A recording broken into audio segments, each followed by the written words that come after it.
Being alone was fun. Not until nakilala ko ang nagbabago ng buhay ko.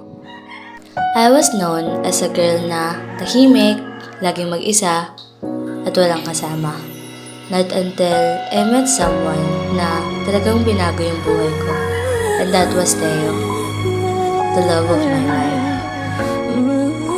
Our first meet was not that romantic as other story.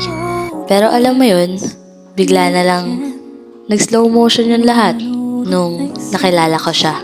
Sa totoo lang, nainis talaga ako nung unang pagkikita namin eh. Isipin mo, banggain ka ba naman? Kaya ayun, nahampas ko. After nung nangyari sa amin ni Teo, I was actually excited to tell my best friend the story about what happened. Kaya ayun, nakwento ko lahat. Nakakakilig naman kayong dalawa. What if kayo na lang? Alam mo, sa totoo, nakakainis din nga eh. Kasi, nambabangga siya agad. I know naman na hindi sadya, pero alam mo yun, nandun pa rin yung gigil ko. Jebel, baka gusto mong pumunta ng kantin. Baka may gusto kang bilhin. Sige, tara, medyo nagugutom na din ako eh. Grabe, remembering those story, grabe palang saya. Pero, lahat yon nagbago nung I realized na after I met Teo, doon nag-umpisa lahat ng patayan, lahat ng issue na hindi naman nangyayari before nung hindi ko pa siya nakikilala. Hindi sa pinagdududahan ko siya, pero alam mo yon, may kakaiba eh.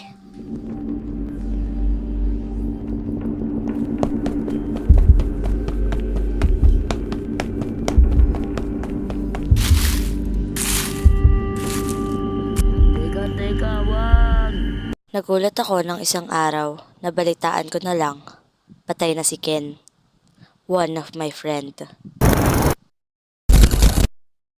Pero alam mo yung nakakapagtaka? Isa si Ken sa pinagseselosan ni Teo. Then I decided to chat Teo. Tinanong ko siya kung siya ba talaga ang pumapatay. Pero alam niyong nangyari, nag-away lang kami. Nagalit ako kay Teo because of what happened. Hindi ako naniniwala sa kanya. Then I decided to talk to my friend. Nung time nakakausapin ko na siya about sa nangyari sa amin ni Teo, wala siya sa rooms. But I saw something. It was her diary. Hindi ko alam kung ano pumasok sa utak ko, but then I decided to read it. Doon ko nalaman ang lahat. Ano to? Bakit hawak mo to? All this time, ikaw pala yun! Ikaw ang pumapatay! Manahimik ka! Wala kang karapatan sabihin yan! Bakit mo ginagawa yun? Wala kang alam! Doon ko nalaman na kinakain na pala siya ng selos. Wala kang karapatan! Wala! Namatay ako at ang salarin ay ang best friend ko.